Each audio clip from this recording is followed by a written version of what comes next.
నెల్లూరు జిల్లా పొదలకూరు మండలం Degapudi బొంతరాజుపాలెం ST colony వద్ద కూలిన కల్వర్టును మాజీ మంత్రి కాకాని గోవర్ధన్ రెడ్డి ప్రత్యక్షంగా పరిశీలించారు.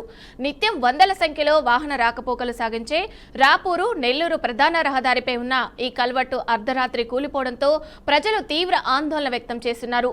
నివారణ చర్యలు తీసుకోకపోవడమే ఈ ప్రమాదానికి కారణమని స్థానికులు ఆరోపిస్తున్నారని కాకాని గోవర్ధన్ రెడ్డి తెలిపారు.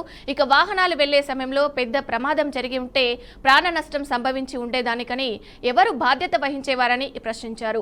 ఇక సోమిరెడ్డి చంద్రమోహన్ రెడ్డి ఆయన కొడుకు గ్రావెల్, మట్టి, ఇసుక, బూడిద దోచుకుంటున్నారని మండిపడ్డారు. వైఎస్ఆర్సీపీ ప్రభుత్వం చేసిన అభివృద్ధి తప్ప గత 18 నెలల కూటమి ప్రభుత్వం శాశ్వత ప్రతిపాదన చేసిన ఒక్క పని కూడా చూపలేదన్నారు.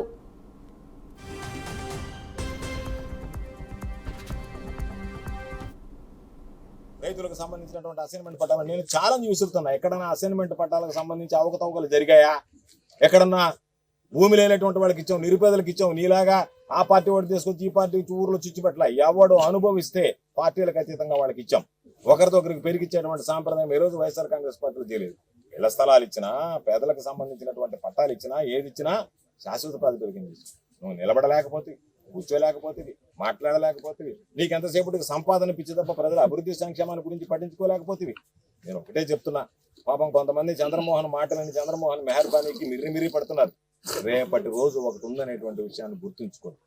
ఆ రేపు అనేటువంటి రోజు ఈ రోజు మీరు మాట్లాడచ్చు, రేపు వచ్చే రోజు నాయనా మీరు తట్టుకోలేరు, మీరు పాపం భరించలేరు, మీరు సహించలేరు, మీరు నిలవలేరు.